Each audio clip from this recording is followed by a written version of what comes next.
시청자 여러분 안녕하세요. 세상의 모든 보험 정보와 함께하는 아나운서 이다운입니다. 저희 프로그램에서는 보험을 준비하는 과정에서 생기는 작은 고민부터 과도한 보험료로 걱정하시는 분들이 한 분도 계시지 않을 때까지 보험에 관한 고민과 궁금증을 함께 풀어보고 있습니다. 보험 불만제로는 카카오TV와 네이버TV, 유튜브를 통해서 시청하실 수 있고요. 유튜브 검색창에 NBNTV 검색하시면 실시간 방송으로도 참여하실 수 있습니다.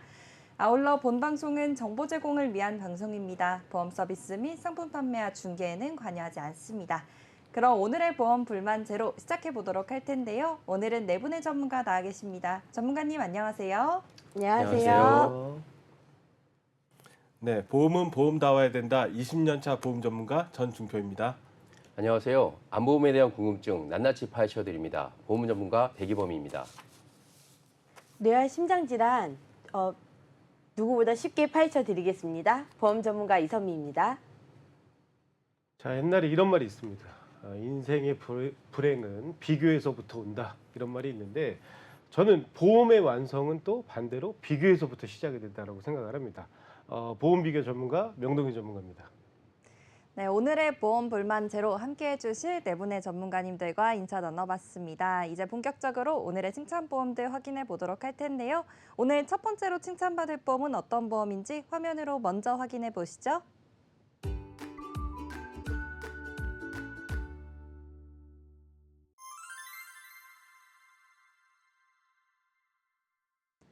오늘 첫 번째로 이야기 나눠볼 주제는 보험 보장 분석의 필요성입니다. 전중표 전문가님께서 내용 준비해 주셨는데요. 전문가님 오늘 어떤 내용일까요? 네, 이 방송을 시청하시는 시청자분들께서는 그 보장 분석의 필요성이라는 주제 자체가 그 방송에 출연했던 여러 전문가들 또 주변 설계사분들께서 정말 많이 언급하셨던 부분이라서 어느 정도 보장 분석이 중요하다는 것은 다들 잘 알고 계실 겁니다. 그래서 저는 이번 시간에 도대체 왜 무엇 때문에 그리 강조하는지 보장 분석의 목적과 필요성을 우리 시청자분들이 잘 이해하실 수 있도록 정말 쉽게 한번 풀어드리도록 하겠습니다.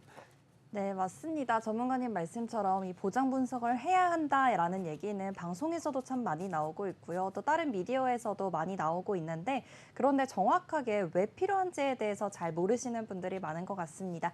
오늘은 이 보장 분석이 왜 필요한지에 대해서 하나씩 짚어보도록 할게요. 그러면은 이 보장 분석을 꼭 해야 하는 이유 첫 번째는 어떤 걸까요? 네, 보장 분석, 즉 내가 가지고 있는 보장 분석을 분석해 본다는 의미죠. 왜 내 보험의 보장을 분석해 봐야 하는가? 첫 번째 이유로는 내 보험에 대해서 잘 모르신다는 거예요. 내가 가지고 있는 암보험의 범위는 어떻게 되는지, 뇌질환의 범위가 뇌출혈만 되는지, 혹은 100% 보장이 되는 뇌혈관 진단을 가지고 계신지, 또 심장담보 중에서는 협소한 급성 심근경색증만 가지고 계신 건 아닌지, 심장질환 진단비로 이렇게 폭넓게 준비하고 계신 건 아닌지 잘 모르시는 거죠. 그래서 실제로 고객분들을 뵙고 제가 현장에서 상담을 진행을 해보면 그 보험에 대해서 잘 알고 있다라고 답변을 주시는 분들이 10분 중에 1분 정도 이제 계시는 비율로 나타나는데, 근데 실제로 제가 보장 분석을 해드리면서 여러 가지 내용들을 진행하다 보면 그렇게 잘 알고 계시다고 말씀하시는 분들도 내가 좀 잘못 알고 있었구나, 혹은 내가 내용을 잘 이해하지 못하고 있었구나, 이런 분들이 진짜 굉장히 많습니다. 네, 좋습니다. 네, 그래서 자료를 보시면 40대 42만 5천 원, 50대 45만 5천 원이라는 평균 보험료를 보여주고 있는데요. 예를 들어 월 20만 원의 보험료를 납부한다는 가정하에 얼마짜리 상품을 가입하시는 건지 제가 한번 알아보겠습니다. 보험 상품은 통상적으로 10년, 20년 장기로 납부하게 되어 있습니다. 1년이면 240만 원이고요. 10년, 20년 납을 계산하면 각각 2,400만 원, 4,800만 원짜리 상품이 되는데요. 아이러니하게도 2, 300만 원짜리 세탁기나 TV나 냉장고 같은 거를 구매하실 때는 어느 브랜드가 좋은지, 또 어떤 브랜드의 상품에 또 이제 장단점이 있는지, 또 온오프라인을 이렇게 뒤집으면서 싼 거나 이렇게 좀 효율적인 것들 많이 찾으시잖아요. 근데 보험은 작은 금액도 아니고 2,400만 원 혹은 4,800만 원이라는 큰 금액을 이렇게 들이시는데도 실제로 내 보험에 대해서 상품이 어떤 구성물이 있는지, 어떤 내용이 있는지 잘 모르는 게 정말 큰 문제라고 할 수 있겠습니다. 네, 좋습니다. 전문가님 말씀해 주신 것처럼 이제 내가 보험을 준비하는 입장이다라고 해봤을 때는 10년이나 20년 정도의 이렇게 장기간으로 준비를 해야 되는 거기 때문에 굉장히 고가의 상품이라는 생각이 드는데요. 그런데 이런 고가의 상품에 대해서도 내가 준비하고 있는 보험이 어떤 건지 정확하게 잘 모를 때는 많은 문제들이 생길 것 같습니다. 어떤 문제들이 생기는지 좀 말씀해 주실 수 있을까요? 네, 많은 문제들을 야기할 수 있죠. 여기에서 오는 이제 가장 큰 문제점은 오늘의 주제 보장 분석의 필요성 중 두 번째 이유인데요. 바로 내가 보험을 가입하고 있는 목적성입니다. 내가 원래 보험을 준비한 이유, 즉 다시 말해 궁극적인 목적성과 내 보험이 실질적으로 가지고 있는 기능, 이 두 개가 서로 초점이 맞지 않을 수 있다는 것이죠. 자, 저의 견해는 대한민국에 출시된 보험 상품 중 나쁜 보험은 없다입니다. 3대 질환 진단금, 수술비, 입원비, 운전자 상해 등등 많은 상품들이 있습니다. 다 필요한 보험들이죠.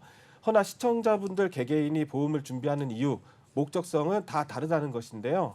제가 현장에서 활동하면서 어떤 보험을 가장 중요하게 생각하시나요? 라고 제가 이제 여쭤보면 어떤 분은 3대 질환 진단금이 가장 중요하다. 어떤 분은 수술비가 가장 중요하다. 누구는 간병, 치매 등등 각각의 의견이 다릅니다.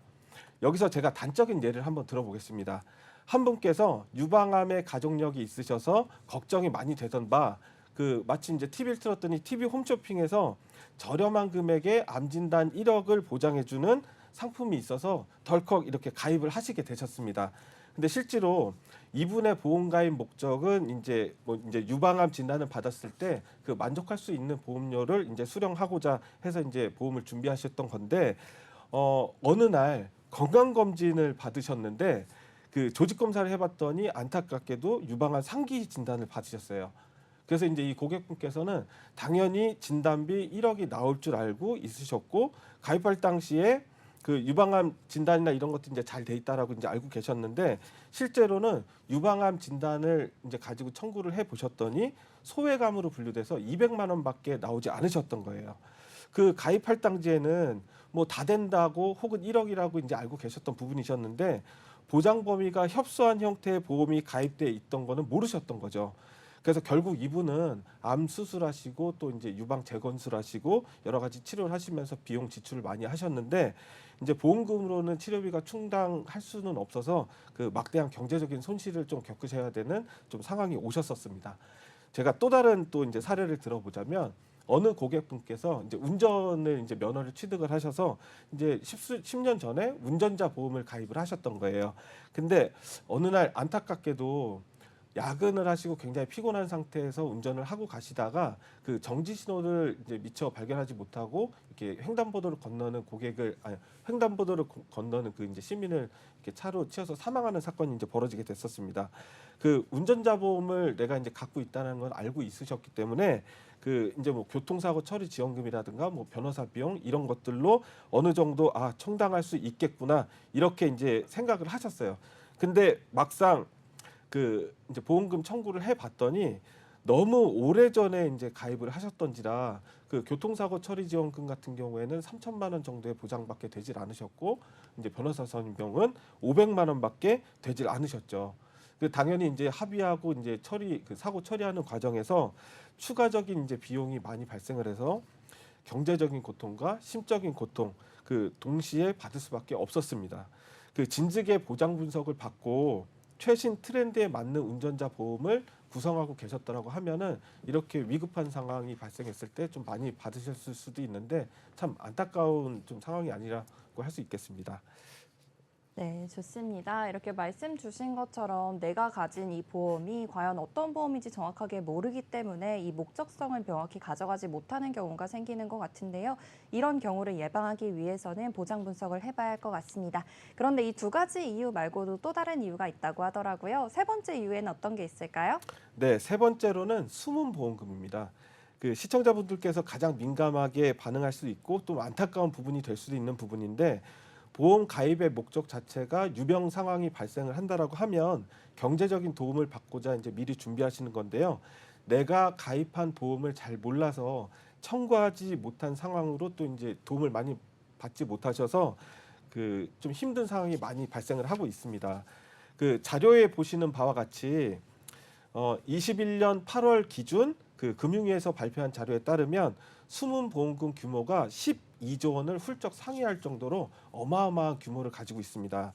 그 보험회사들은 어쩔 수 없이 영리를 추구하는 회사다 보니까 알아서 꼼꼼하게 고객들의 보험금을 챙겨주진 않습니다. 그렇다면 내가 가입한 보험 상품을 잘 활용을 해야 되는 것, 즉 보험금 청구는 우리 시청자분들의 일정 부분의 책임이 있다라고도 할 수 있겠어요. 그 이 부분에서 다시 저희 시청자분들의 입장을 대표해서 한번 생각을 해보겠습니다. 보험금을 청구할 때 내가 알고 있지만 청구하지 않은 보험금과 내가 몰라서 청구하지 않은 보험금은 엄청난 차이죠. 그 나중에 청구해야지 하고 미루다 청구 시한이 3년이 지나서 아예 청구권 자체가 사라지는 케이스도 있으세요. 이처럼 몰라서 청구 시한을 놓치고 청구도 못하고 오랫동안 진짜 뭐 여러 가지를 희생해 가면서 유지하셨던 보험료 내시는 것 자체가 많이 정말 아까우시다고 생각을 하셔야 됩니다. 지금 보시는 문진표는 제가 현장에서 보장 분석을 진행할 때 그 부탁드리는 표인데요. 전문가가 보장 분석을 진행할 당시에 현재 가지고 계신 보장에 대해서 자세하게 보게 되죠. 이때 이 문진표에 해당이 되었고 또 보장을 가지고 계시지만 청구를 하지 않았던 보험금을 그 전문가의 시선에서 바라보게 되면은 여기서 찾아드리게 되는 사례가 굉장히 많을 수 있겠어요. 단적인 예를 한번 들어보겠습니다.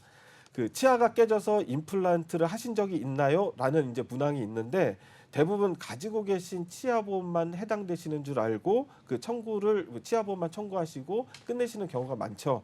근데 보장 분석 전문가의 입장에서 봤을 때는 만약 일단 치아가 깨졌다 그러면 저희는 치아 파절이 포함이 돼 있는 골전 진단비를 한번 찾게 되고요. 또 임플란트를 하셨는데 치조골 이식까지 만약 같이 하셨다라고 하면은 생명보험사에 3종 수술비가 있는지 뭐 이런 부분들까지 찾아서 그 안내를 해드리고 있습니다. 이렇게 그 디테일한 부분은 사실 소비자들이 알 수는 없는 부분이거든요. 제가 아주 뭐 일부의 예만 한번 들어드린 건데요. 현장에서 고객들의 보장 분석을 진행을 해드리게 되면 숨은 보험금은 정말 많이 나옵니다. 다시 말씀드리지만 몰라서 못한 보험금, 그다음 하루라도 빨리 전문가의 도움을 받으셔서 보험 가입한 목적, 정당한 권리를 좀 찾으셨으면 좋겠습니다.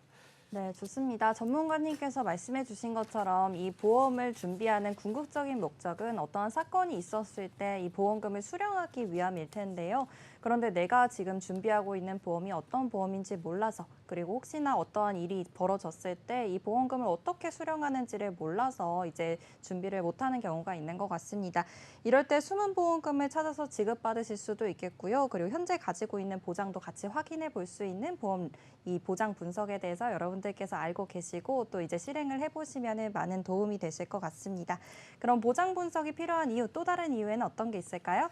네, 보장 분석의 필요성 네 번째 이유는 바로 합리적인 보험료입니다. 그 서두에 제가 말씀드린 것처럼 나쁜 보험은 없어요. 그렇다고 해서 대부분의 소비자들이 모든 상품을 전부 준비할 수는 없지 않습니까? 암 진단금도, 뭐 수술비도, 입원비도 보장 범위는 넓게 보험금도 많이 받고 싶죠. 하지만 대부분의 고객님들이 보험료만으로 뭐 100만 원, 200만 원 이렇게 낼 수는 없지 않는 실정이죠.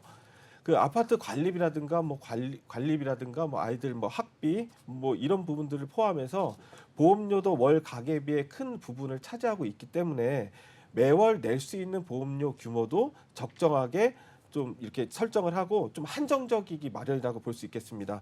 당연히 내 경제적인 상황에 맞게 합리적인 보험료를 납부하시는 게 맞다고 볼 수 있습니다. 예를 제가 한번 들어보겠습니다. 그 가계 구성상 보험료 지출이 30만 원 이상 넘어가면 안 된다라는 가정을 해봤을 때 그러면 이 30만 원 안에서 어떤 구성으로 가입해야 될 것인지 고민을 해볼 수 있겠죠. 당연히 주변에서 저처럼 유능한 보험 전문가를 만나셔서 상담을 하고 의견을 조율해서 보험 구성을 하시는 게 그 비용 대비해서 효과를 크게 누릴 수 있는 거라고 할 수 있겠습니다. 즉 앞선 내용처럼 그 내가 보험을 넣는 목적성에 부합하게 내가 중요하다고 생각하는 보험을 우선적으로 좀 이렇게 설정을 해서 내가 지출 가능한 보험료에 내가 생각하는 알맞은 보장을 할 수 있게 해야 힘들게 번 돈으로 납부하는 보험료를 아깝지 않게 할 수 있겠습니다.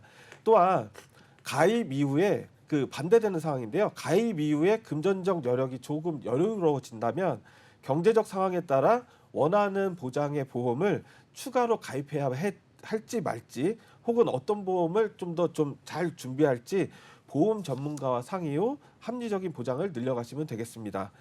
혹은 네. 이겠습니다. 좋습니다. 네, 오늘 이렇게 보장 분석의 필요성에 대해서 4가지 이유에 대해서 확인해 봤는데요. 오늘 중요한 내용들이 참 많았던 것 같습니다. 전문가님, 마지막으로 오늘 내용 중에 중요한 내용들 마지막으로 짚어주세요. 네, 보장 분석을 꼭 해야 되는 이유 4가지로 정리해 드렸는데요. 첫 번째, 내 보험에 대해서 잘 모르기 때문에 정확한 파악을 할 수가 있다. 또 두 번째는 내 보험에서 미처 청구하지 못한 보험금을 청구할 수 있는 좋은 기회가 될 수 있다. 세 번째는 내 보험이 나의 목적성에 부합되는지 확인할 수 있다. 그리고 마지막 4번째로는 내 경제 상황에 맞는 합리적인 보험료를 납부하는지 알아볼 수 있는 과정이라고 볼 수 있겠습니다. 네, 좋습니다. 오늘 보장 분석의 필요성에 대해선 자세하게 확인해 본 것 같습니다. 이렇게 첫 번째 칭찬보험은 마무리하도록 하고요. 다음으로 칭찬받을 보험은 어떤 보험인지 화면으로 먼저 확인해 보시죠.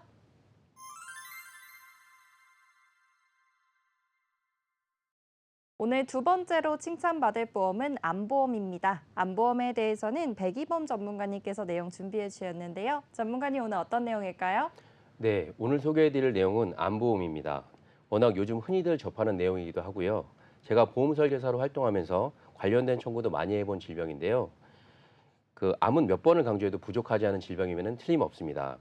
모두가 그 위험과 준비의 필요성을 잘 알고 계시지만 다행히 본인이나 주변에서 경험하지 않는다면 크게 와닿지 않는 보험 또한 암보험입니다.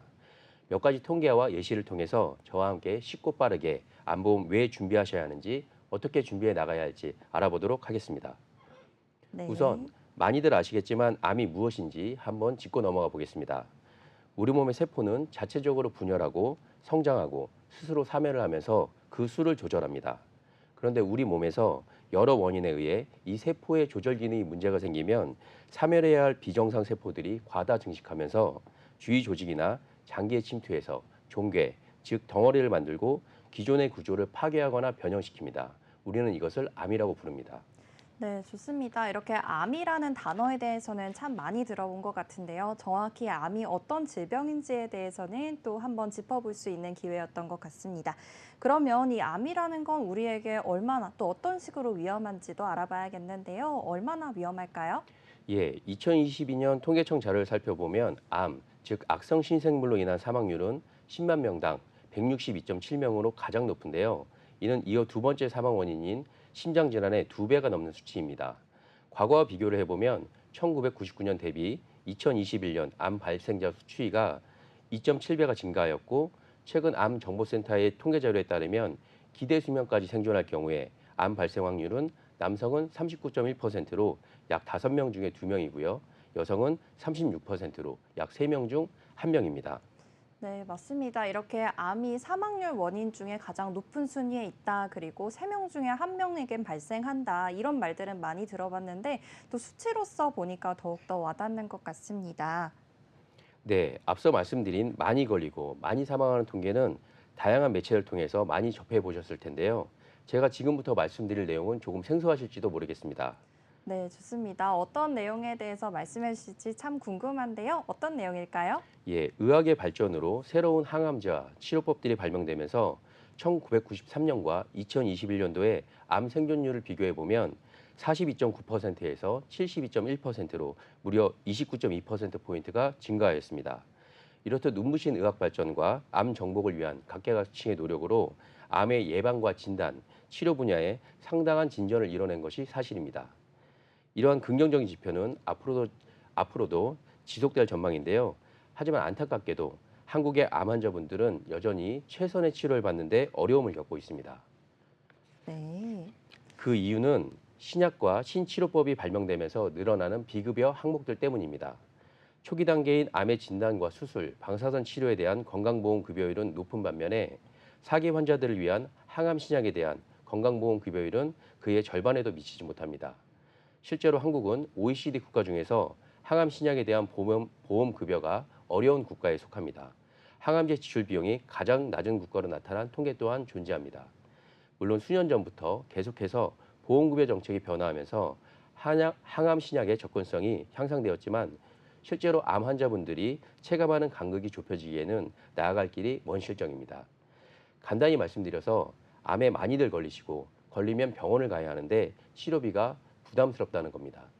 네, 맞습니다. 이렇게 암에 대해서는 발병률도 올라갔고요. 하지만 의학기술이 발전하면서 또 생존율까지 올라간 상황이라고 합니다. 의학기술이 발전했기 때문에 치료비에 대한 부담은 좀 더 커진 상황인 것 같습니다. 암과 같은 심각한 질병은 그런데 치료비 외에도 또다시 나가는 부배적인 비용들이 있을 것 같아요. 비용은 얼마나 들어갈까요? 네, 치료비 외에도 부담되는 부분들이 많은데요. 지방 환자분들의 경우 수도권 대형 병원에 통원하기 위한 통원비, 입원하셨을 때 들게 되는 입원비와 간병비 등이 다양한 방면에서 발생하는 직간접적인 비용들이 발생하게 됩니다. 그리고 만약 경제활동을 하는 가족이 투병 중이라면 생활비 부담마저 가중되게 됩니다. 네, 맞습니다. 요즘엔 통원으로 치료를 받는 경우도 많다고 들었는데요. 그래서 통원을 하면서 생기는 부대적인 비용도 있겠고요. 그리고 소득 단절로 인한 이 생활비에 대한 부담도 커질 것 같습니다. 그렇다면 건강보험에 있어서 급여만으로는 좀 암 환자들에게 생활을 이어가기가 좀 어려울 것 같다는 생각이 드는데요. 이런 부분들은 어떻게 해결해 봐야 할까요? 네, 결국 우리는 암보험을 통해서 이 경제적인 타격에서 잘 이겨내야 하는데요. 필요한 시기에 필요한 만큼의 금액이 지급되도록 설계하는 것이 가장 중요합니다. 그래서 언제 얼마가 나오느냐는 다양한 특약들을 통해 알아볼 수 있습니다. 제가 보험업을 시작할 때부터 제 주변에서 암보험을 많이 알아보시고 저에게도 연락을 많이 하십니다. 다들 비슷한 말씀들을 하세요. 그래서 나 암 걸리면 얼마가 나오는 거야? 라고 말입니다. 그렇게 여쭤보시면 사실 대답하기가 조금 어려운 부분이 있습니다. 왜냐하면 암 진단금, 암 수술비, 표적항암 방사선 치료비, 항암 약물 치료비, 암 통원비, 암 입원비 등 암과 관련된 상품과 특약이 상당히 많기 때문입니다. 네. 이번 시간에 많은 분들이 이해하기 쉽도록 특약들을 짧게 몇 가지 카테고리로 나누어서 설명드리겠습니다. 먼저 암 진단금은 암 진단을 받았을 때 진단서를 제출하면 그만큼 금액이 지급되는 특약입니다. 많이들 물어보시는 암 걸리면 얼마 나와? 이 얼마라고 할 수 있겠는데요. 걸리면 받을 수 있으니까 당장 수익 공백에 있어서 생활비나 급한 지출에 이용하실 수 있습니다. 하지만 지급 조건이 상대적으로 단순한 만큼 보험금 대비 보험료가 비싼 편입니다. 네, 그렇군요. 암 진단금에 대해서 먼저 알아보고 있는데요. 암 진단금은 이제 비교적 비싸다라고 생각해 주시면 좋을 것 같습니다. 그럼 보험료 측면에서 좀 저렴하게 그렇지만 효과적으로 준비를 하기 위해서는 진단금 말고도 또 다른 보험들도 준비를 해두어야 할 것 같은데요. 어떤 걸 준비해야 할까요? 예, 암 수술비, 항암 방사선 치료비, 항암 약물 치료비 등이 있는데요. 이 특약들은 그에 맞는 수술이나 치료, 투약을 했을 때 받을 수 있는 특약들입니다. 먼저 암 수술은 기본적으로 절제가 있지만 다빈치 로봇을 이용한 로봇 수술, 상처를 만들지 않고 수술하는 무침 수술 등 다양한 수술법들이 있고 현재도 개발되고 있습니다. 이런 수술은 질병 수술비, 종수술비, 엔대 수술비 등 보편적으로 많이 가입하시고 범위가 넓은 특약에서 받으실 수 있는데요.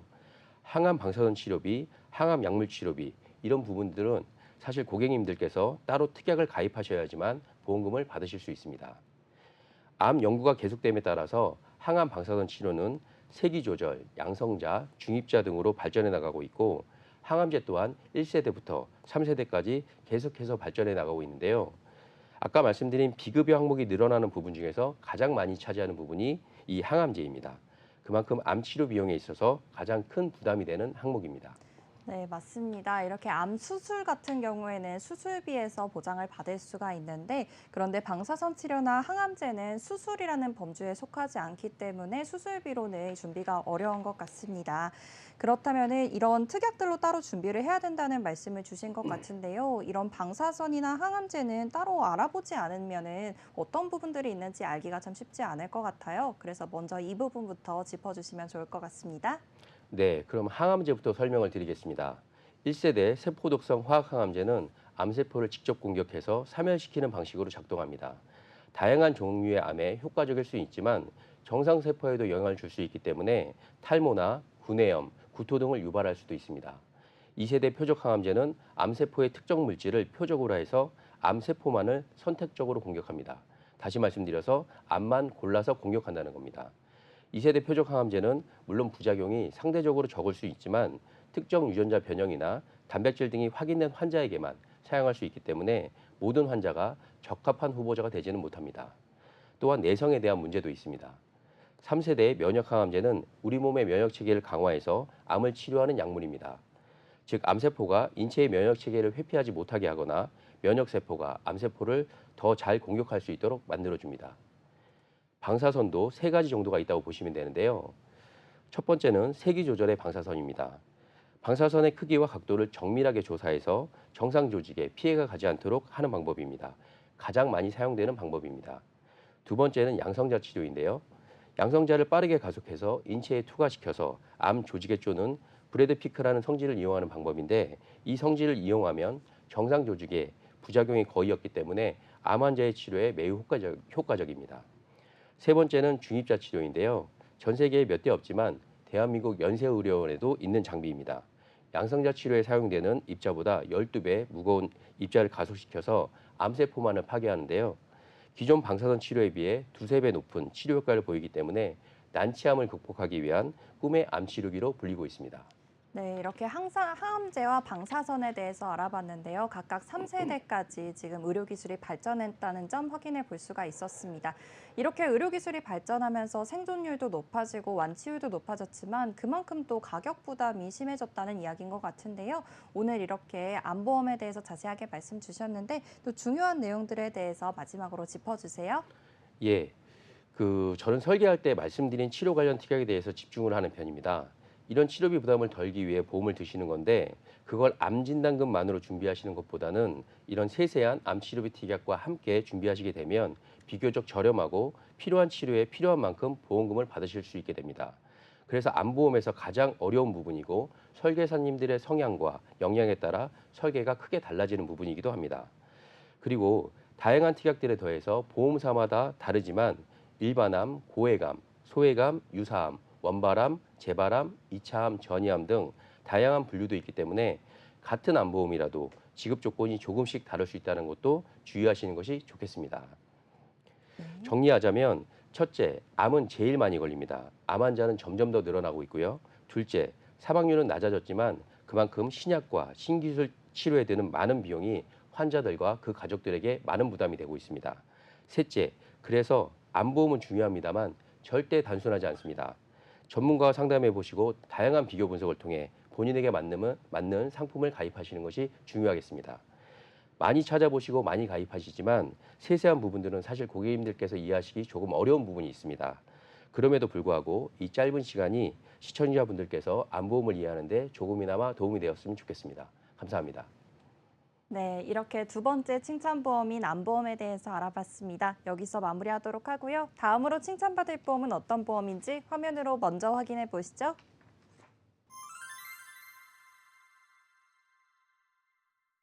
네, 두 번째 2대 혈관질환보험에 대해서 확인해 볼 텐데요. 세 번째 칭찬보험입니다. 이 내용에 대해서는 이선미 전문가님께서 내용 준비해 주셨는데요. 전문가님 어떤 내용일까요?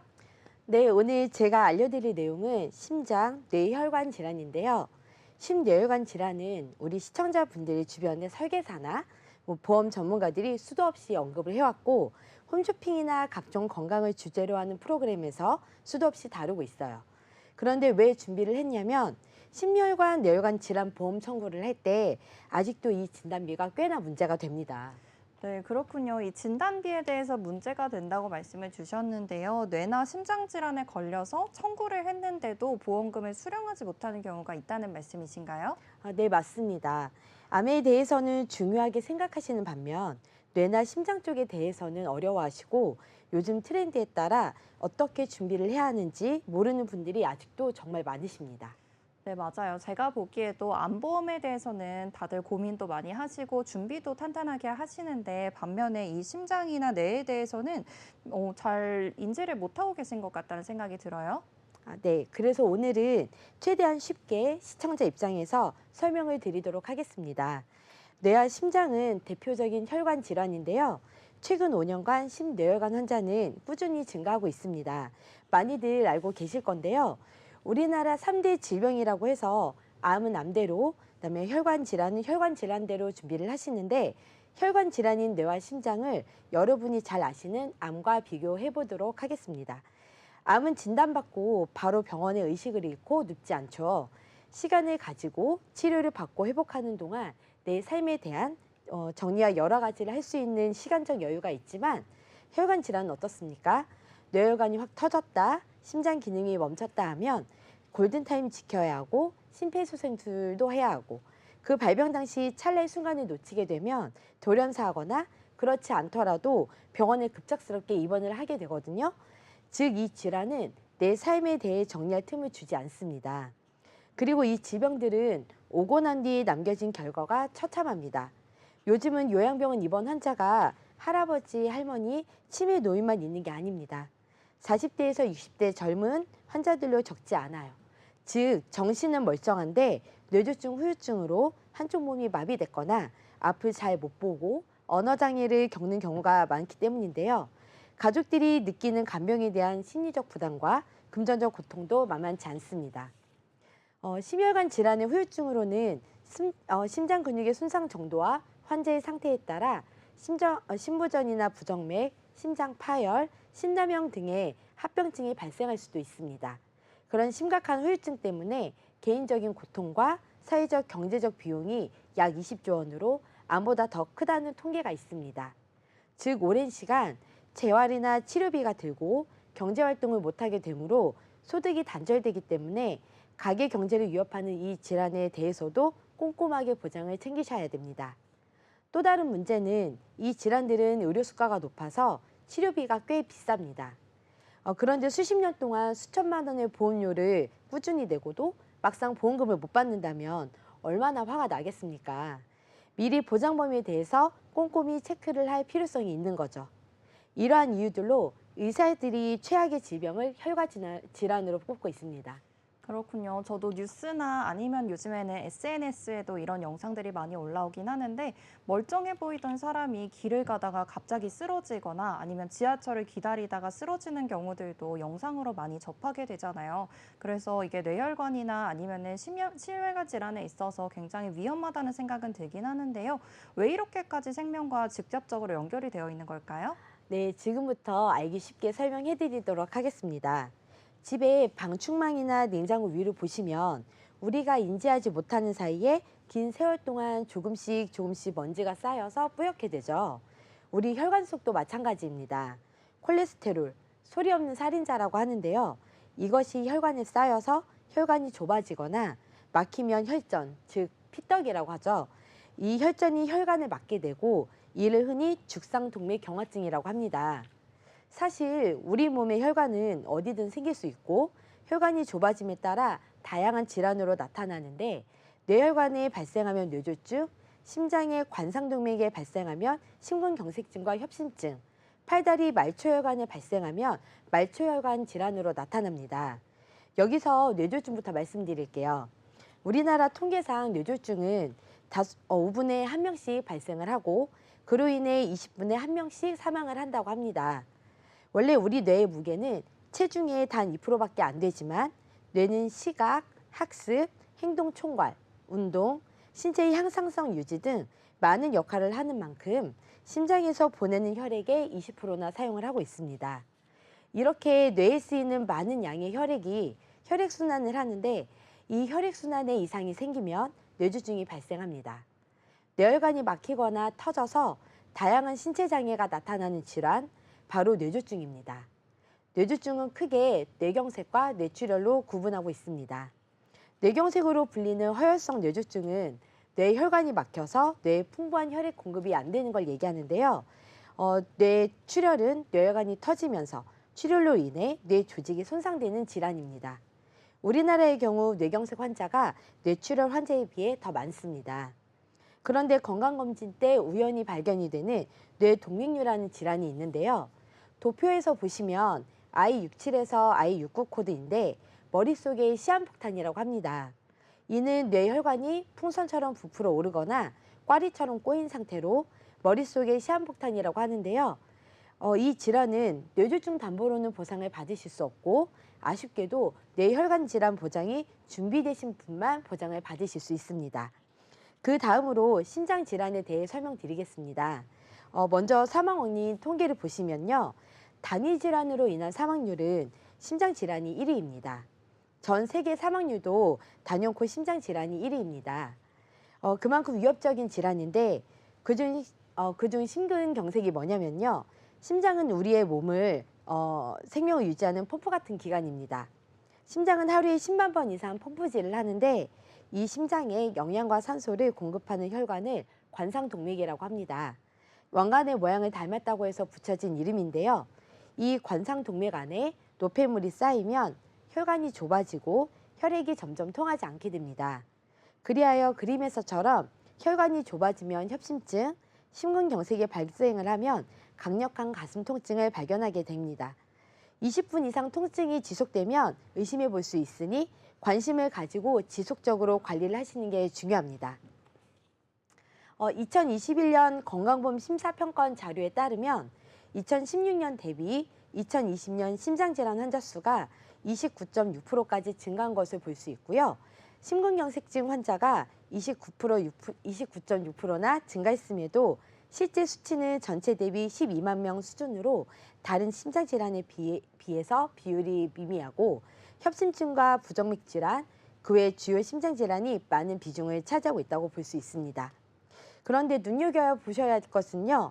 심장질환 중에 발병률이 꽤나 높은 부정맥과 심부전도 있는데요. 이 질환은 혈관 질환이 아닌 순수 심장 질환으로 이 부분에 대한 보장은 심혈관 질환 담보로 보장을 하고 있습니다. 이 질환에 대한 대비도 가족력이 있으시다면 꼭 따로 챙기셔야 합니다. 네, 그렇군요. 쉽게 말해보자면은 이제 뇌와 심장의 경우에 있어서는 보장 범위에 따라서 내가 어떤 질병이 걸렸을 때 보장을 받을 수도 있고 아니면 아예 보장을 받지 못할 수도 있다는 말씀을 주신 것 같습니다.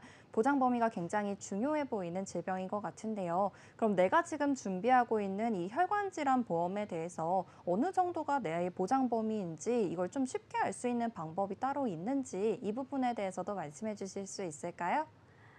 네. 예전에는 건강보험을 종합으로 많이 가입을 하셨거든요. 뇌출혈 혹은 뇌졸중, 급성 심근경색으로 가입하고 있으실 확률이 높습니다. 그때만 해도 뇌와 심장에 대한 진단비 보장은 병원 문턱이 높았거든요. 그런데 요즘 왜 이게 문제가 되냐면 뇌출혈은 뇌질환 환자 중에 10명 중에 1명, 그리고 급성 심근경색도 심장질환 환자 중에 10명 중에 1명밖에 안 될 정도로 많은 분들이 받아갈 확률에서 문제가 되는 거죠. 또한 시대가 흐르면서 의료 환경이 나날이 발전을 하고 보험 또한 그에 맞춰 진화를 거듭하고 있습니다.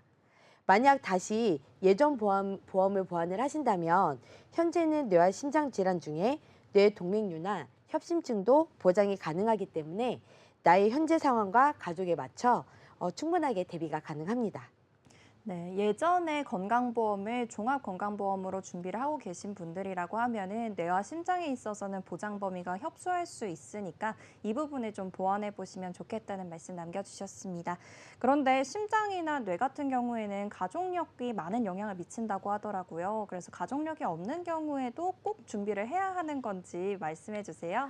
네, 맞습니다. 가족력이 없다고 하더라도 준비를 하셔야 되는데 그 이유가요. 초반에 말씀드렸듯이 한번 발생하면 고가의 수술비, 재활치료비, 후유증이 심각하게 올 수가 있기 때문에 치명적인 이유가 하나 있고요. 두 번째는 실제 이 뇌심 혈관 질환 통계가 남녀 가리지 않고 진단 연령이 점점 낮아진다는 건데 그 이유가요. 뇌심혈관 질환을 유발하는 위험 인자가 바로 고혈압, 당뇨, 고지혈증, 그리고 비만, 흡연이기 때문인데요. 특히 고지혈, 고혈압, 당뇨. 저희 보험업계에서는 줄여서 고고당이라고 하는데요. 외우기 쉬우실 거예요. 근데 이 고고당이 혈관을 이제 파괴하는 주된 원인이고요. 우리나라는 성인의 2분의 1 이상이면 비만, 고혈압, 그리고 당뇨, 이상지지혈증 유병자이므로 성인의 절반 이상은 잠재적 심뇌혈관 위험군입니다. 게다가 우리나라는 65세 이상 인구 대부분이 이 세 가지 중에 한두 가지를 기저질환으로 가지고 있는 나라입니다. 더 놀라운 통계는 우리나라 30대 이상이 이상지지혈증 유병률이 50% 가까이나 된다는 건데요. 서구화된 식습관, 운동 부족이 혈관 속 지방을 증가시키는 만성 질환이 된 거죠. 혈중 콜레스테롤 수치가 높으면 심근경색, 뇌졸중 발생 위험률이 약 2배에서 1.6배 증가하고요. 혈중 중성지방 수치가 높으면 심근경색과 뇌졸중 발생 위험이 2.5배까지 증가한다고 합니다. 이 혈액 속 지방은 노폐물로 뭉쳐서 혈전을 생성하고 그다음에 혈관 내부에 쌓이면서 혈관벽을 두껍고 딱딱하게 만듭니다. 이 혈관에는 통증세포가 없기 때문에 막히기 전까지는 이상 증상을 느낄 수가 없고요. 갑자기 여러 질환으로 나타나면서 생명을 위협할 수 있기 때문에 평상시 관리를 더 잘 하셔야 합니다. 우리나라는 건강보험에서 2년마다 한 번씩 검진을 하고 있는데 의료공학의 발전으로 더 똑똑해진 검진기계가 환자도 모르는 사이 스쳐 지나가 뇌졸중의 흔적도 잡아내고 있습니다. 네, 이렇게 혈관 질환에 대해서도 자세하게 알려주셨는데요. 가족력이 없다 하더라도 꼭 준비를 해두어야 할 것 같다는 생각이 듭니다. 또 제가 들으면서 문득 들었던 생각이 요즘 이 건강에 대해서 제가 관심이 많아지면서 저의 SNS에도 이런 내용들이 많이 올라오고 있는데요. 그런데 혈관 질환에서는 일교차가 크게 날 때 많이 발생한다고 하더라고요. 그래서 이게 정말 신빙성이 있는 얘기인지 좀 여쭤보고 싶었어요. 실제로 그럴까요? 네, 맞습니다. 낮과 밤의 일교차가 클 때 심장의 혈관이 줄어들거나 쪼이거나 이러면서 통증을 많이 느끼시기도 하고요. 또 그런 일교차도 문제가 되지만 미세먼지, 황사 이런 계절에도 좀 주의를 하셔야 되는데요. 그 초미세먼지나 뭐 이런 것들이 왜 문제가 되냐면 심뇌혈관 질환에 초미세먼지는 머리카락보다 작고 그리고 적혈구보다도 작은데 호흡기로 들어온 초미세먼지는 혈관을 통해 전신으로 퍼지면서 가장 많이 일으키는 질환이 뇌혈관 질환, 그리고 호흡기 질환, 심장 질환 순으로 나타나고 있습니다. 사회자님, 제가 여쭤볼 게 있는데요. 잠깐이라도 심장이 쪼이거나 아니면 왼손이 갑자기 저리거나 두통이 오면 병원에 가시겠습니까? 아니면 참고 견디시겠습니까? 저는 일단 장수가 너무 하고 싶어서요. 병원에 정말 자주 가는 편이라서 이런 경우가 있다면 또 요즘에는 건강검진 기술이 워낙 좋잖아요. 바로 병원에 가서 좀 검사를 받아볼 것 같습니다. 그렇죠. 같은 뇌질환, 심장질환이라고 하더라도 통계를 보셨듯이 이 질병의 발병률이 높고 낮음에 따라 보장이 나뉘어져 있다고 말씀드렸습니다. 혹시나 내가 신체 어딘가가 불편하거나 아니면 검진을 위해 스스로 병원에 가서 머리나 심장을 찍어봤더니 뇌동맥류나 협심증이 발견되었다고 하면 만약 내 보험이 뇌졸중이나 뭐 급성 심근경색증만 보장을 한다면 단 1원도 보장을 받을 수가 없습니다. 그렇다면 내가 구급차를 타고 가서 발견이 되는 질환과 내가 두 발로 병원에 걸어 들어가 찍어보고 발견이 되는 질환, 어느 질환에 우선적으로 보험 대비를 하시고 싶으십니까? 물론 둘 다 준비를 해두어야 하겠지만 좀 고민을 해봐야 할 것 같아요. 왜냐면은 내가 치명적인 질환에 있어서도 당연히 치명적이기 때문에 꼼꼼하게 준비를 해둬야 할 것 같고요. 그리고 조기에도 내가 병원에 자주 간다, 그리고 건강검진을 받아야 한다고 생각이 든다면은 이런 조기에 발견될 수 있는 질병들에 대해서도 꼼꼼하게 준비를 해두어야 하지 않을까 싶은데요. 전문가님께서 어떻게 생각하시나요? 네, 저도 마찬가지인데요. 우리가 보험을 준비하는 이유가 불확실한 미래에 확실하게 대비를 하기 위해서잖아요. 그러면은 뇌혈관, 심혈관 질환을 그런 보험금들을 받을 수 있는 보장 범위를 넓히셨다면 보험이 있으니까 적극적으로 검진도 할 것이고 조기 발견이 되면 후유증이나 치료비가 적게 들기 때문에 이런 이유로 추천드리는 바입니다. 그런데 꼭 염두를 해두셔야 하는 게 있어요.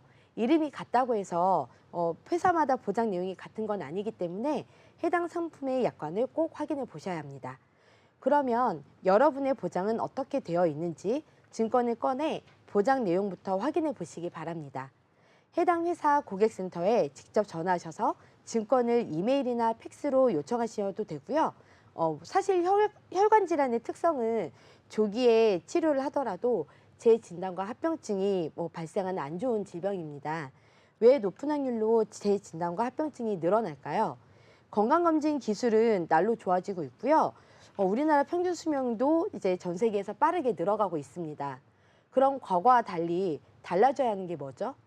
뇌출혈, 급성 심근경색증만 준비하셨던 과거에는 워낙 뒤늦게 발견이 되고 평균 수명이 짧았기 때문에 한 번 정도 지급되는 진단비가 문제가 없었습니다. 그러나 지금은 질병 조기 발견으로 인해서 더 넓은 질환까지 커버할 수 있는 범위의 보장은 물론 수술비나 산정특례 진단비도 나와 서브로 보완을 같이 해주시면 반복적으로 보장을 받게 돼 최근 트렌드에 맞게 준비하실 수 있습니다. 끝으로 제가 설명을 드렸듯이 뇌심 진단비에 보상받을 확률을 높이려면 이런 부분들을 꼭 고려하셔야 된다고 말씀드리고 싶습니다. 네, 이렇게 세 번째 칭찬보험이 이대 혈관질환 보험까지 알아봤습니다. 이제 마지막으로도 명동의 전문가님께 오늘 네. 내용에 대해서 좀 질문을 드려야 할 것 같은데요. 네. 오늘 이렇게 3대 진단비에 대해서도 확인해보고 그리고 보장 분석의 필요성에 대해서도 확인해봤는데 네. 오늘 내용 중에서 좀 시청자분들께 꼭 필요한 내용이다 하시는 내용이 있으시다면 말씀해주세요. 제가 이틀 전에 네. 이틀 전에 그 충무로 스타벅스에서 54세 여성 선생님을 만나고 왔어요. 근데 그분이 이제 사실 전문가님들을 굉장히 좀 어려워해요. 저희들을 만나기 싫어하시잖아요. 그죠? 예. 근데 그분도 굉장히 부담스러워하시고 어려워하시다가 이제 저를 만나서 가입 내역을 같이 이제 확인을 해봤는데 처음에는 굉장히 자신 있어 하셨습니다. 자기는 보험도 많이 들었고 한 달에 보험료도 한 40만 원을 내고 계신다. 이렇게 말씀하셔가지고 자기는 보험이 완벽하기 때문에 뭐 더 이상 보장 분석을 받을 필요도 없고 우리 전문가님이 제 내역을 확인하시면은 아마 뭐 저한테 해줄 말씀이 없으실 거예요 이렇게 얘기를 하시더라고요. 근데 이렇게 같이 이렇게 확인해 보니까 실제로 가입하신 게 한 보험이 14건을 가입을 하셨더라고요. 예, 그러면 한 보험당 보험료가 한 3만 원에서 4만 원 정도 이 다건으로 가입을 하신 거거든요. 그렇다 보니까는 문제가 뭐냐면 전부 다 보험이 갱신형으로만 들어가져 있는 겁니다. 예. 근데 이 내용에 대해서는 전혀 들으신 게 없으신 거예요. 그래서 하나하나 이렇게 일단 오늘 암에 대해 얘기했으니까 암 진단비부터 확인해 봤는데 자, 암 진단비는 한 1억 5천 정도 준비를 하셨어요. 예. 그러니까 이제 또 우리 그 선생님이 자신 있게 얘기를 하시는 거 봐라. 암 진단비가 1억 5천에 있다. 자, 근데 이게 뭐가 문제냐면 15년, 20년 있다가 보험료가 변동이 되는 갱신형 보험으로 드셨기 때문에 자 선생님 지금부터 15년 20년 후면은 우리 선생님이 70대가 되어 있는 상황인데 그때 만약에 보험료를 얼마가 갱신이 될지 모르는 상태에서 갱신된 보험을 다시 또 유지를 하실 건지 아니면 그때 가서 어떠한 보험을 다시 알아보신다라고 하시면 지금 50대 초반에 준비할 수 있는 보험료와 보장 범위와 이런 것들보다 상대적으로 협소해진 조건으로 보험을 다시 준비할 수밖에 없는데 이건 어떻게 하실 거예요? 라고 여쭤보니까는 이제 또 당황해서 아무 말씀을 못 하시더라고요. 그러니까 그것뿐만 아니라 뭐 예를 들어 갱신형이 가장 큰 문제였지만 뭐 그 이대혈관 질환 이대 그 혈관 질환 보험 그 담보들도 대개가 다 보장 범위가 협소한 뇌출혈과 급성심근경색만 가지고 계셨고 그리고 또 신의료 기술들 항암 치료 방법들 이런 것들에 대한 이제 특약이나 이런 것들도 전혀 없으신 상태고 또 간병에 대한 이런 그 특약도 준비가 안 돼 있는 상태이기 때문에 전문가인 제가 봤을 때는 한 달에 내시는 그 40만 원이라는 보험료가 값어치를 못한다라고 생각을 하는 거죠. 그래서 그분은 저한테 설명을 다 들으시고 아 보장 분석 받길 잘했다. 그러면서 저의 그 제안서를 한번 받아보신다고 했거든요. 그래서 이렇게 내가 가입한 보험을 사실 시청자님이 가지고 계신 정보로는 제대로 확인하기가 어렵습니다. 그래서 중간중간에 한 번씩 정말 전문가들의 상담을 통해서 보험 점검 한번 해보시는 게 주기적으로 해보시는 게 좋지 않나 생각을 합니다. 네, 맞습니다. 일반적으로 우리 시청자분들이나 아니면 저와 같이 전문가가 아닌 경우에는 내가 가지고 있는 보험에 대해 잘 모를 수도 있겠고요. 그리고 새로 준비하는 보험에 대해서도 명확하게 알지 못하는 경우가 많을 것 같습니다. 그럴 때는 저희 방송과 그리고 전문가분들과 함께 하시면서 좋은 보험을 선택하셔서 준비를 해보시면 좋을 것 같아요. 오늘 저희가 준비한 소식은 여기까지입니다. 저희 프로그램은 카카오TV와 네이버TV, 유튜브를 통해서 시청하실 수 있고요. 유튜브 검색창에 NBNTV 검색하시면 실시간 방송으로도 참여하실 수 있습니다. 아울러 본 방송은 정보 제공을 위한 방송입니다. 보험 서비스 및 상품 판매와 중개에는 관여하지 않습니다. 그럼 오늘의 보험 불만 제로 여기서 마무리하도록 하겠습니다. 지금까지 시청해주신 여러분 모두 고맙습니다.